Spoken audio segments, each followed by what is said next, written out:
Mais um programa Marketando. Vou começar agradecendo você, a audiência que sempre nos acompanha e que está cada vez mais pedindo por entrevistados. Quem está aqui comigo hoje é porque você pediu também. Não vou dar spoiler, vou deixar com a Vivi daqui a pouco, mas queria agradecer, além de você que nos assiste, a Rede Alto Tietê, por abrir o espaço pra gente, da Fênix Publicidade, e também agradecer quem me deixa assim nos trinks, camisa passadinha, bonitinha, tô o quê? Produção gritando ali, tá colocando a mão no microfone. Olha aí. Agradecer a Quality Lavanderia Suzana, vai aparecer aí. Quality sempre me deixa assim, ó, passadinho, cheirosinho. Bom, sempre pronto para entrevistar essas feras que vêm aqui por você. Vivi, quem é nosso convidado? Olá, telespectador! Hoje temos um convidado que ele é psicólogo, professor na faculdade UMC, pós-graduado em saúde coletiva e mestrado, Rafa, numa palavra super difícil que eu fiquei treinando aqui a semana toda para falar, vamos ver se vai sair. Psicogerontologia. É muito difícil. A gente está cada vez mais subindo o nível dos nossos entrevistados, hein? Ele é mogiano, pai de planta, gosta de cerveja, vinho, videokê e ama a praia. Ele quarentou na quarentena. Tem medo de nadar, não pratica esportes e é filho da dona Valquíria. Seja muito bem-vindo, Flávio Alves. Você viu que a gente te stalkeou, né? Olha, acho que foi. Tem coisa aí que não tá nas minhas redes sociais. Acho que o stalker foi bem feito mesmo. Né? Obrigado. Hoje nós estamos aqui com o mestre, psicólogo, professor Flávio Alves e nós vamos ter um programa um pouquinho diferente. Hoje nós vamos falar, vamos abranger não só você empreendedor, você empreendedora, mas também a todos, porque vamos falar de saúde mental na pandemia. Não tá fácil tudo que a gente vem vivendo. E antes da gente adentrar as perguntas, né? Pedir para você se cuidar, usar máscara, álcool em gel, evitar sair de casa, todos os cuidados possíveis, né? Para que possamos passar por mais essa. Então, um assunto muito sério. E por isso tivemos que recrutar o senhor. É certo. Pode começar? Pode começar. Firme e forte? Firme e forte. Já batendo já? Bora lá. Aquele soco no estômago? É nóis. Vai falar olhando pra lá. Tá certo. Se coach é o psicólogo do momento. Ai. Cara, eu acho que você começa com uma pergunta bem séria, né, com relação ao coaching. Eu poderia dizer, por exemplo, para você que no seu caso, que é publicitário, que o coaching é aquele sobrinho que alguém tem, sabe, que faz um preço mais em conta. Mas eu acho que seria a gente acabar falando negativamente de um tipo de atividade que às vezes pode ser muito legal. Então existem bons coachings, bem treinados, bem capacitados, como também existem maus coachings. Então, por exemplo, para um profissional que pretende se recolocar na área, desenvolver algumas habilidades técnicas, por exemplo, daquela área específica do trabalho, talvez o coaching seja interessante para ele. Um psicólogo pode fazer esse tipo de trabalho. O problema é quando se começa a discutir esse trabalho de coaching a partir, por exemplo, de uma demanda de psicopatologia. Então, por exemplo, um sujeito está deprimido, o sujeito está num processo de enlutamento, né? O sujeito está ansioso e a gente vai inventar fórmulas mágicas do tipo toma chá de inhame, sou quântico, sou coaching das fadas, coisas desse tipo, que isso pode acabar piorando a saúde da pessoa. Então, assim, eu acho que a gente tem que ter muito cuidado ao falar desta atividade. Então, se forem procurar o trabalho de um profissional que faça coaching, procure saber quem ele é, qual é a formação dele, né? Se ele tem experiência e competência naquela área, né? E tem algumas demandas que não dá para se tratar com coaching, né? Então, saúde mental é com profissional de saúde, é com psicólogo, é com médico, é com enfermeiro. Então, são com profissionais que se formaram para atuar nessa área. Você falou de depressão, né? Pessoas deprimidas e o que levam as pessoas a ficarem deprimidas hoje em dia. Dizem que a depressão é o mal do século. Não sei se isso é verdade, se não é, mas o que leva as pessoas a se sentirem deprimidas? Olha só, Rafa, eu acho que tem uma série de coisas que a gente precisa pensar. Primeiro, eu não posso dizer, por exemplo, que a pessoa ficou deprimida porque ela teve uma perda são vários fatores, não tem uma causa só, né? Então vai depender, por exemplo, a depressão ela não é um momento da vida ou não é só a tristeza, mas principalmente a maneira como a pessoa está vivendo a vida dela. Então, normalmente um sujeito que deprime, ele tem uma dificuldade de dar conta da vida cotidiana dele, né? Ou ele faz uma leitura de mundo, né, numa perspectiva mais negativa. Eu não estou dizendo que aquela pessoa, por exemplo, que é triste, que está se jogando para baixo, que é o pessoal, né, os jovens chamam de tóxico agora. Estou dizendo de uma pessoa que tem ela percebe o mundo, ela lê o mundo a partir de um lugar deprimido. Então tem alguns sintomas. Então são pessoas que às vezes, por conta das características da depressão, que pode ser, por exemplo, o contexto no qual ela está inserida, uma grande perda, né? Pode ser aí um desarranjo bioquímico no organismo dela. Então, por exemplo, para avaliar uma depressão não é só dizer que a pessoa está triste. Meu cachorro morreu, estou triste, né? Se eu ficar triste o resto da vida, isso é um problema, né? Eu perdi o meu emprego, fiquei mal. E a gente espera isso, né? Então, quando a gente tem algumas perdas, a gente espera, obviamente, isso é humano, de que a gente fique mal. O problema é quando, por exemplo, a pessoa não consegue mais dar conta das atividades dela em função desses sentimentos, dessas emoções e do comportamento. Então, como que a gente avalia? Obviamente que tem um conjunto de sintomas, né? Isso quem pode fazer a avaliação é o médico, um profissional psicólogo bom. Ele pode fazer essa avaliação, mas ele vai encaminhar para um profissional médico, se for o caso de uma medicação, por exemplo, vai encaminhar uma psicoterapia, né? Mas é perceber o seguinte, a história desse sujeito, quem ele é? Né, o que está acontecendo com ele, em que momento ele está da vida dele, né? Então, por exemplo, hoje uma pessoa que está deprimindo, digamos assim, nós estamos no meio de uma pandemia, né? Não é um bom momento para muitos negócios, então as pessoas estão tendo perdas significativas, então tem gente que está perdendo a família, tem gente que está perdendo emprego, tem gente que está deixando sonhos, adiando sonhos, e a gente esperava, por exemplo, que fosse 1 mês, 2 meses, já está 1 ano e pouco. Então tudo isso, né, além de uma possibilidade, por exemplo, de uma predisposição genética, né, a maneira como a pessoa leva a vida dela, se ela faz uso ou não de alguma substância psicoativa, que pode ser o álcool ou drogas ilícitas, enfim, tudo isso para a gente classificar como uma depressão. Então não é, por exemplo, assim, tô triste, né? Então sou aqui, meu mundo caiu, vou ouvir a Maíse xingar lá no Facebook, né? Não é isso, não. Não é psicólogo, né? Google não é... não é profissional de saúde. Não é profissional de saúde, porque as pessoas elas têm o hábito né? de buscarem seus sintomas no Google e sempre escolhem o pior diagnóstico. Quebrei a unha, tô com câncer. Né? Esse negócio de Google, né? A gente ouve muito falar que, assim, depressão é passado, ansiedade é futuro. Isso e estresse é presente. É verdade isso? Não. Não? Não. Eu acho que assim, até você falou que depressão é um mal do século, né? Alguns autores, alguns profissionais falam isso, mas tem falado também da ansiedade. Eu acho que hoje, inclusive, é mais fácil você encontrar pessoas ansiosas do que deprimidas. E embora, a depender das características, alguns sintomas sejam semelhantes nas duas patologias, né? Então essa coisa de depressão é muito excesso de passado, não é verdade, né? Pode ser, por exemplo, que eu tenha aí como eu disse, um desarranjo bioquímico dentro do meu organismo. Isso pode ser depressão, não tem absolutamente nada a ver com o meu passado. Ou pode ser que esse contexto que eu estou vivendo agora, né, de crise econômica, crise política, de você, assim, por exemplo, você está vivendo um momento em que você não acredita nas coisas, né? O que é confiável, onde eu consigo... Então, esta situação, por exemplo, pode ser um preditor de saúde. Pode me deixar ansioso, pode me deixar deprimido, pode me desenvolver outras coisas, porque não é só depressão e ansiedade que a gente tem outras possibilidades aí de formas de adoecimento, né? Então, por exemplo, numa ansiedade, como que a gente se percebe ansioso? Então, por exemplo, você vai, conseguiu a viagem dos seus sonhos, acabou de realizar um sonho, né? Então, daqui 15 dias, você vai viajar, né? É esperado que você fique preocupado. Como é que vai ser a viagem? O que eu vou levar? Lá, quando eu chegar no lugar, eu vou fazer tal coisa? Não vou? E isso é um tipo de ansiedade, isso é saudável. Uma ansiedade boa.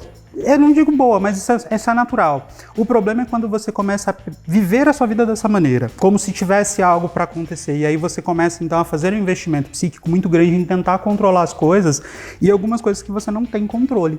E isso pode te adoecer. Isso vai te deixar bastante adoecido. Então você começa a organizar a sua vida no sentido de tentar controlar as situações, controlar os ambientes, controlar as pessoas, né? E não é aquele controle tipo controle de ciúme, sabe? Mas é de tentar, por exemplo, prever situações. E aí isso vai, por exemplo, te afetar, né? Então você não vai conseguir dormir direito, você pode ou comer excessivamente ou não comer, você vai dormir mal, vão começar a aparecer sintomas físicos, então o olho começa a tremer, os repuxamentos musculares, sabe aqueles descargas elétricas? Então você está lá de boa, de repente Dá um choquinho.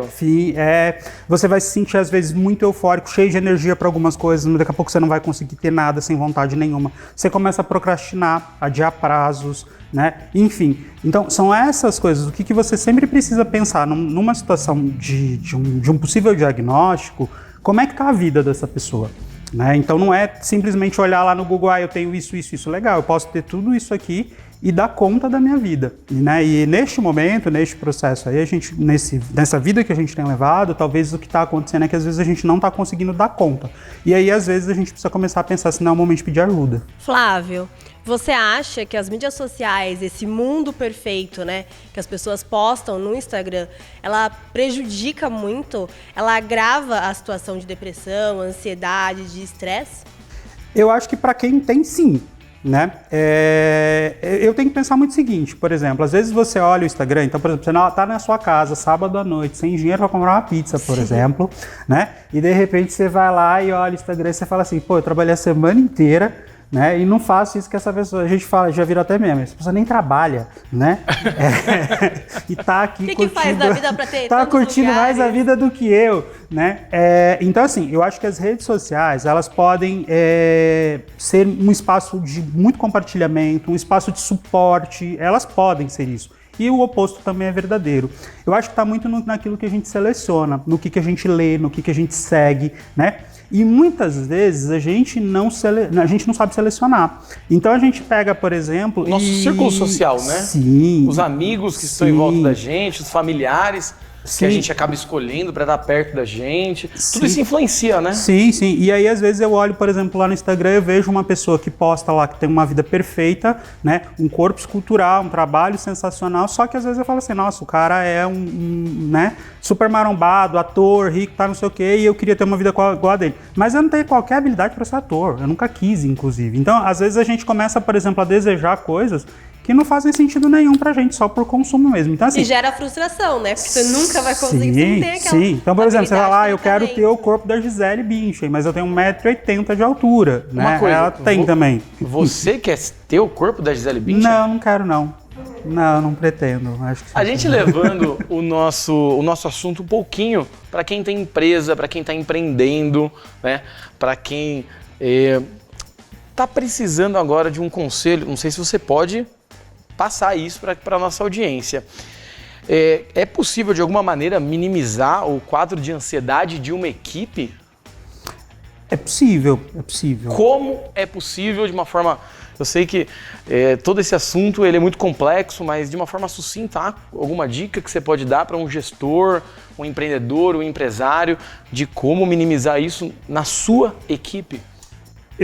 Primeiro ponto, Rafa, eu acho que é assim, a gente reconhecer que na nossa relação de equipe, que na nossa equipe existem relações interpessoais e que podem gerar, por exemplo, disputas, podem gerar, por exemplo, insatisfações, né? Essa equipe, ela está atuando a partir da onde? Então, por exemplo, a gente tem uma equipe agora, que há um ano, por exemplo, às vezes está funcionando com uma pandemia. Se é uma equipe, por exemplo, que trabalha com comissão, né?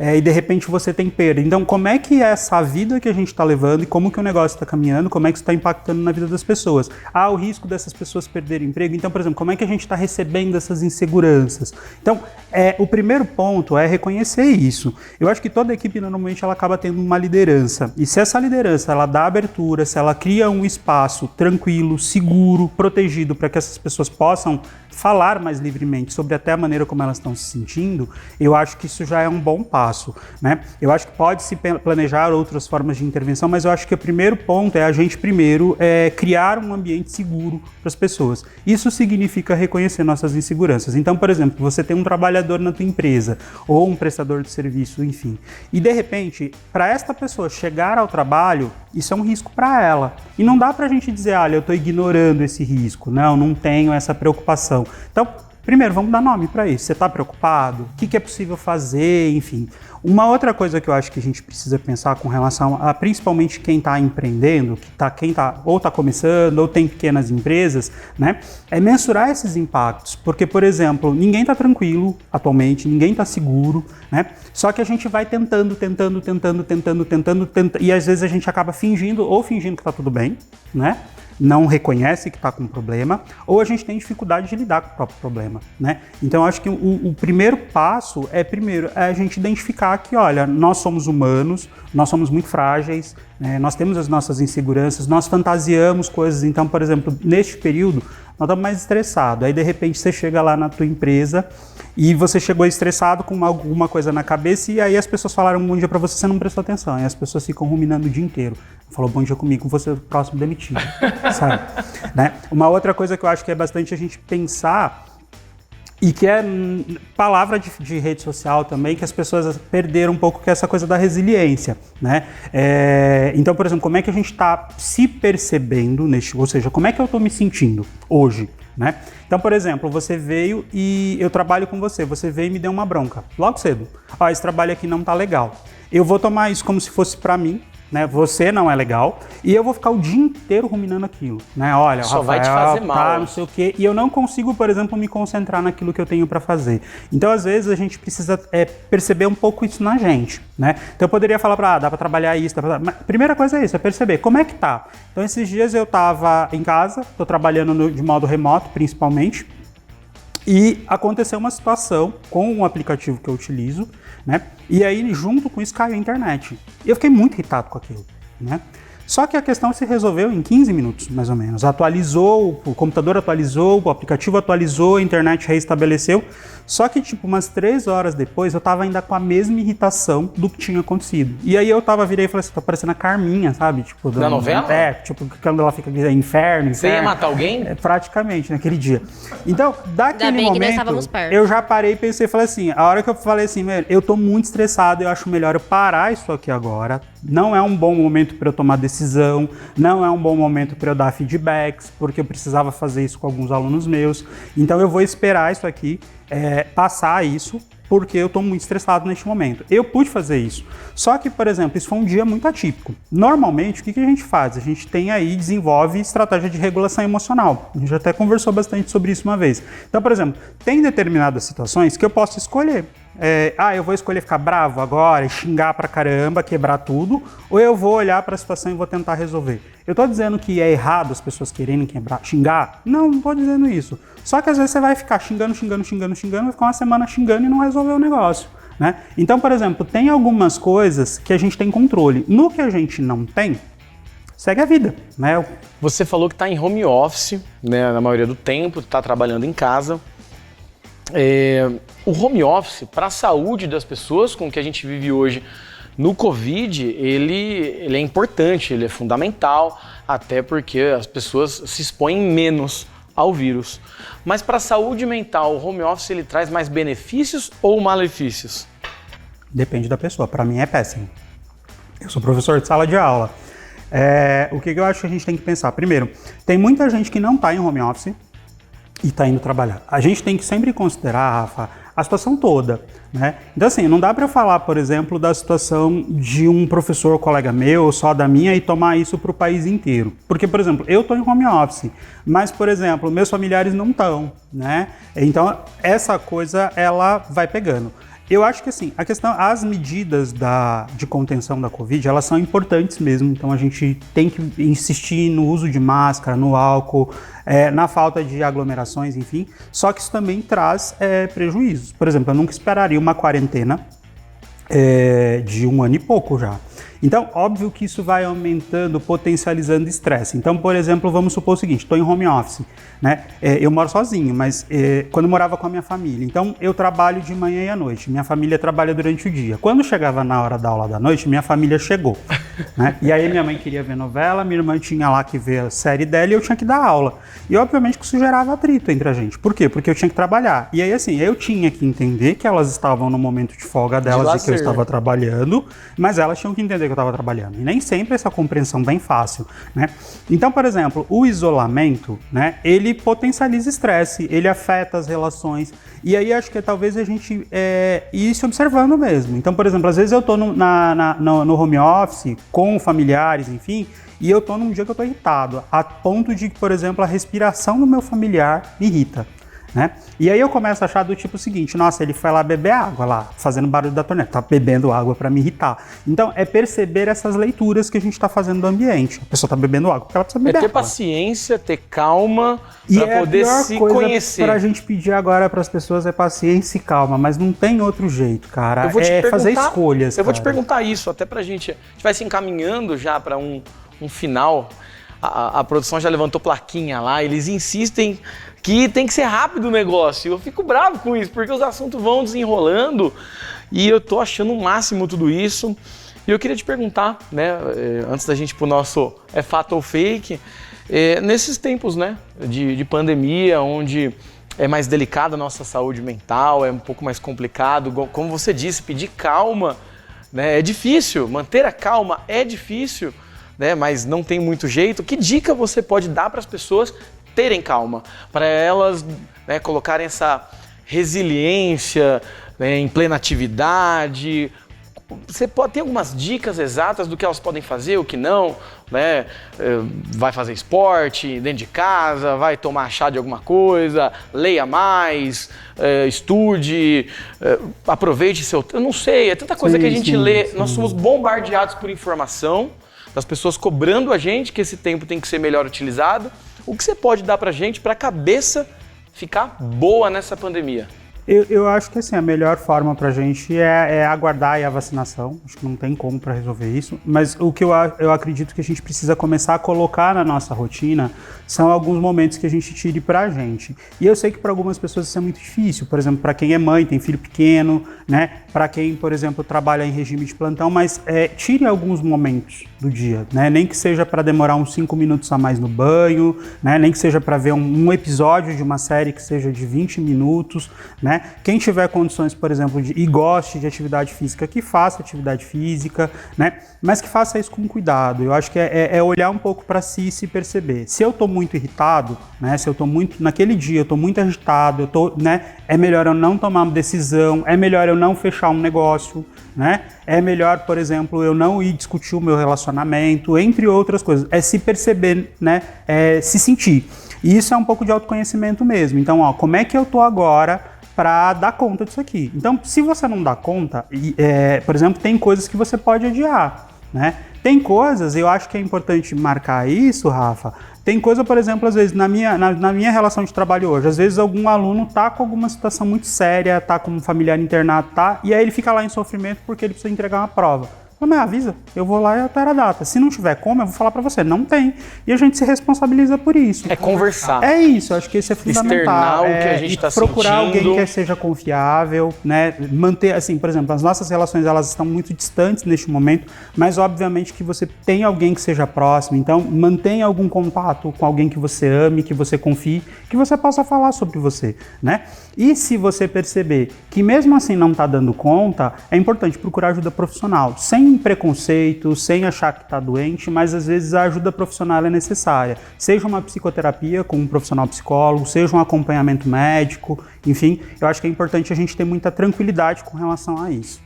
É o que eu estou falando, a gente só traz convidado que leva conteúdo de verdade para você. Isso é o Marketando. Hoje um pouquinho diferente, não só para você empreendedor, você empresário, empresária, mas para todos vocês, falando um pouquinho sobre saúde mental. E, bom, eu estou aqui com o psicólogo e professor Flávio Alves e, bom, agora nós vamos fazer o quê? Acabar com a saúde mental dele. Tem aquele murinho da saúde mental, nós vamos fazer o quê? Derrubar, porque chegou a hora dele. Rapidinho, é bate-bola, é o nosso, é fato ou fake, sobe vinheta. Chegou a hora do nosso fato ou fake. Fato, porque for verdadeiro, e fake, porque for mentira. Preparado, Flávio? Bora lá. É fato ou fake que torresmo, cerveja gelada e Nazaré Tedesco te fazem feliz? Fato. Total, fato. É verdade mesmo? É óbvio, uma boa cerveja, um bom torresmo, uma boa porçãozinha, reunir alguns amigos e novela brasileira é um negócio que é muito legal, eu gosto muito. Mas essa coisa da Nazaré Eu gosto de vilã. É a sua ídola minha, maior. É a minha vilã preferida, eu gosto de vilão. O vilão faz o que a gente não pode fazer, entendeu? O vilão de novela é legal porque ele acaba realizando os nossos desejos. Então a Nazaré empurra as pessoas da escada, aí eu não É posso... o que você quer fazer, mas não pode fazer. Então, eu preciso preservar meu réu primário, né? Então a gente, entendi. né? Então ela acaba, vilão de novela realiza aquilo que pessoas boas não podem fazer. Então é verdade. Tá certo. Então tá certo. Fato ou fake que depressão é falta de terapia cheia de louça pra lavar? É fake. Não, é fake. Eu acho que assim, a gente dizer para as pessoas que lavar louça é terapia, eu não sei quem inventou isso, porque lavar louça é péssimo, é horrível. É chato, né? É chato, ninguém é gosta desagradável, disso. extremamente desagradável. Mas tem coisa que é pior. Eu acho também. Lavar o banheiro é pior. Eu não acho, não. Eu acho que o banheiro é pior. péssimo. Eu A prefiro lavar produção banheiro, tá né? aqui atrás fazendo assim, lavar Não o banheiro não, é gente. pior, é pior. Para. Lavar louça, serviço doméstico normalmente são, né? A gente acaba tendo que fazer, enfim, né? Enfim, mas é extremamente desgastante, principalmente quando você trabalhou o dia inteiro, enfim, então não é terapia, não. Ainda mais no home office, né? Que só vai enchendo a pilha Nossa, e no final do dia acabou a louça. eu tô impressionado com a quantidade de louça que eu sujo, sozinho, morando sozinho. E aí eu fico olhando e falo, eu que vou ter que lavar. É porque a companhia é a louça suja. Rafael, não. Segue, Vivi. Vamos lá, vamos continuar aqui. Fato ou fake que atualmente o Brasil possui o melhor presidente de sua história? Ai. É sério que vocês estão me perguntando É isso? claro. É óbvio que Sim. é fake, gente. Olha lá fora o que está acontecendo. Tá faltando vacina, tá faltando programa de saúde, tá faltando emprego. Para com isso. Não é culpa da pandemia, não. Não tem vacina porque não comprou, então é fake. Fake. É melhor não. Se o homem falou... Tá falado. Fato ou fake que ter equilíbrio emocional ajuda a enfrentar grandes tempestades em alto mar? Fato. Não, mas que história é essa? É fato. O Flávio, ele passa por tempestades pleno. Então, Todo mundo morrendo de medo e ele pleno. Então, mas aí você tem que considerar que a experiência pra gente, pro equilíbrio emocional, a experiência é importante. Então, por exemplo, todas aquelas situações ruins que você já passou na sua vida, além de gerar entretenimento pros seus amigos, obviamente, né, elas acabam te ajudando em alguma coisa. Então, a tempestade que eu tava pleno, na anterior eu tava quase gritando, achando que eu ia morrer. Então a gente aprende com as situações difíceis que a gente passa. Né? Maravilha. Tá certo, então tá certo. Tá certo? Fato ou fake, agora é pra colocar o nosso apresentador em uma saia justa. Ajuda aí, Flávio. É fato ou fake que o apresentador já te colocou em situações vergonhosas? Qual delas você tá perguntando especificamente para eu poder falar? Você pode até contar uma pra gente. Pode eu contar acho que a gente tem que preservar. Que a gente não vai ser expulso do programa. Não posso, acho que tem a questão Da de TV, no horário, caso. de audiência, enfim. Mas a gente tem aí uma amizade bastante longa, enfim, de compartilhar a vida. Então, assim, as situações que a gente já passou são constrangedoras bastante. Conta Mas uma. Umas coisas que era bem interessante, quando a gente se conheceu, a gente trabalhava no setor público aqui, ele ligava lá para passar trote. Que né? isso? Sim. E uma vez ele ligou lá, porque era o Procon. Pode dar nome, era no Procon de Suzano. Era no Procon de Suzano, ele ligou lá, se passando por um senhor que estava reclamando que o Viagra não fazia efeito. E isso gerou uma situação bastante constrangedora com todos os funcionários, né? E aí o pior de tudo era isso. As pessoas, eu sabia o que estava acontecendo e as pessoas acreditando, querendo fazer o registro da ocorrência, enfim, foi um negócio bem interessante. Ele continua fazendo isso lá na agência. Ele adora ligar pra passar trote pros meninos, sabia? O problema é que Não as mudou. pessoas caem. Não, isso não mudou. Tá certo, Vivi. E tem a última, Rafa, segura a emoção aí. Não é pra falar mais, não é pra entregar mais histórias suas, mas é o último fato ou fake aqui. É fato ou fake que você adora uma subcelebridade? É verdade.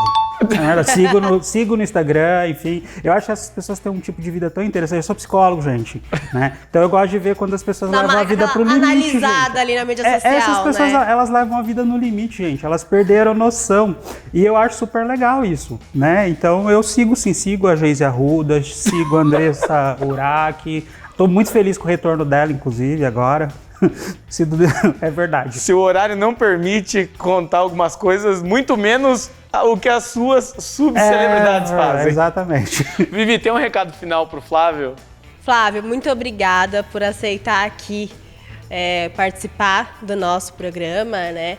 E deixa aí para quem quiser seguir seu trabalho, seguir um pouquinho mais do que você faz, porque, gente, agora as mídias sociais dele tá incrível, porque as aulas que ele tá dando ali pelo Zoom estão cada vez melhores. Então, Flávio, deixa aí as suas mídias sociais. Tá, meu Instagram é flavioalves.psi, Facebook é o mesmo, né?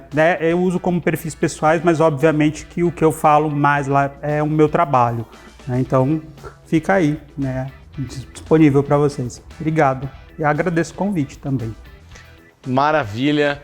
Bom, é tanta câmera, eu fico toda hora perdido. Agora é aqui. Para encerrar, queria agradecer não só ao Flávio, ao professor Flávio, que veio aqui, meu amigo, meu irmão de vida.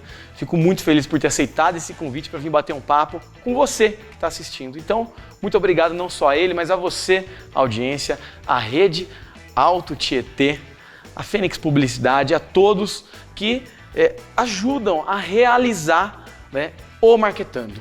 Muitíssimo obrigado e mais uma vez, se cuida.